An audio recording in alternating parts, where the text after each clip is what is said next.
When we think about the ocean, we might think of ships crossing it, or we might think about the amazing creatures that live at sea.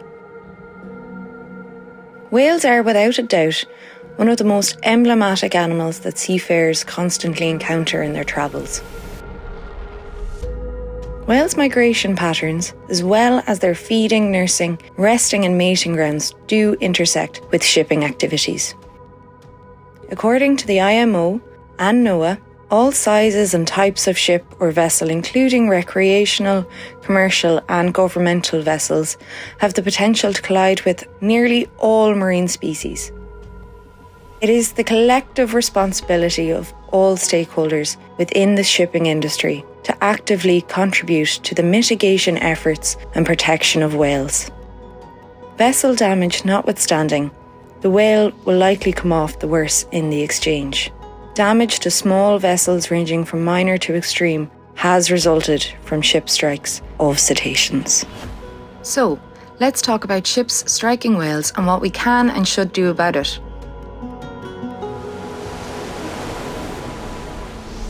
According to IMO guidance, ship strikes of cetaceans are an issue of growing concern internationally. With the increase in the number, size and speed of ships, the threat of ship strikes of cetaceans may also increase.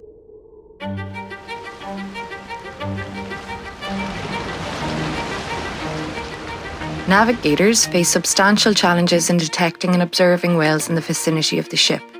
The task becomes particularly daunting in rough seas or low light conditions, making it at times nearly impossible to spot these marine creatures or detect them with the ship's radar.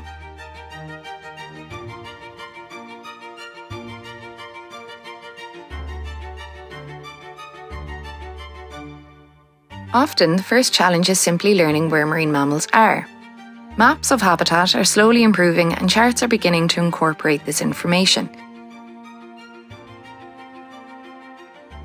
Enhancing awareness by highlighting marine mammals' highest population area and migration routes in the voyage planning is important if we are aiming to reduce ship strikes.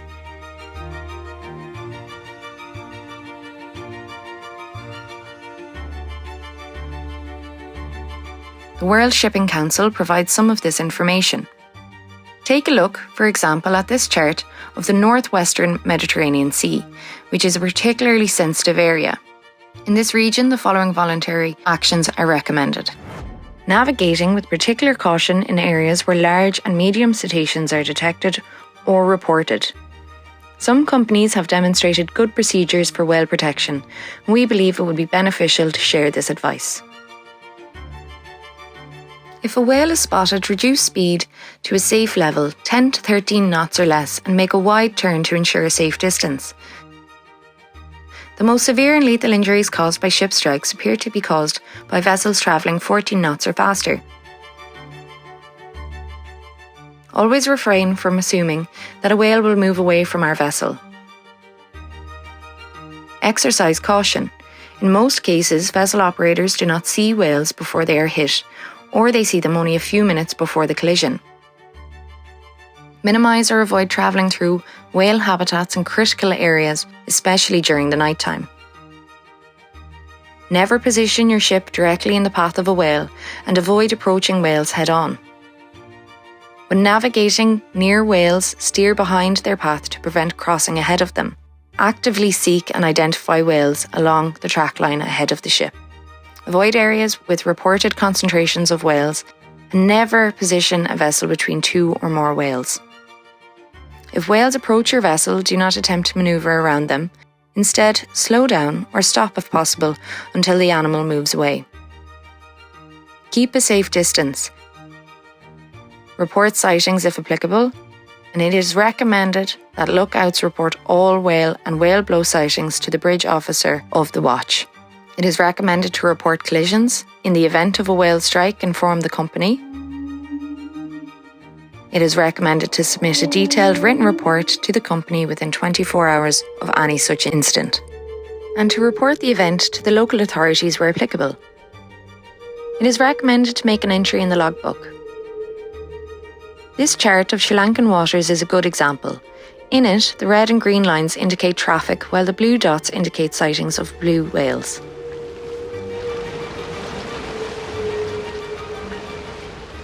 So now we understand that our ship's passage might sometimes overlap with regions populated by cetaceans.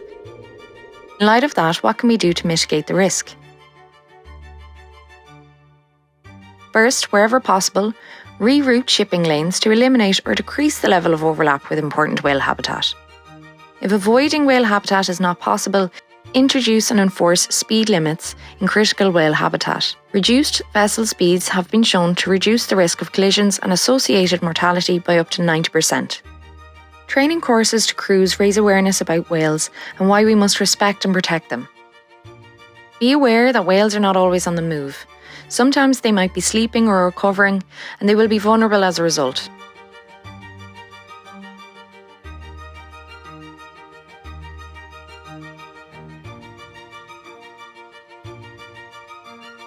Some ports are considering whales and cetaceans in their passage plans and piloted information exchanges. So there you have it. This is really not a difficult one to get. Whales are incredibly important to the health of our oceans and, as a result, of our planet. It is our responsibility to ensure that we are as careful and conscious as we possibly can when crossing their habitats in order to avoid striking them and causing them any harm. Make yourself aware of how they use the waters you'll be sailing on, report any sightings, and always consider whales' lives in your planning.